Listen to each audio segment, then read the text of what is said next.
దేవునికే కుమారులుగా మీరు మార్చబడ్డారు. దేవుని విశ్వాసం ఇచ్చారు కదా, మంచిదే. మార్చబడ్డారు. ఎట్లా ఉండాలి? ఏ విధంగా ఉండాలి చెప్పండి, ఒక మాట చెప్పండి. మీ నోట ముత్యాలు రాలవలే, చెప్పండి. ఇష్టం వచ్చినట్టు ఉండాలా?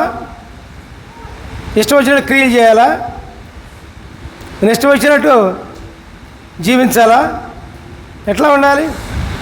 ఎట్లాగంటే ప్రియులారా, పరిశుద్ధమును నిర్దోషత్వమును మనము కలిగి ఉండాలి ప్రియులారా. దేవునికి స్తోత్రం.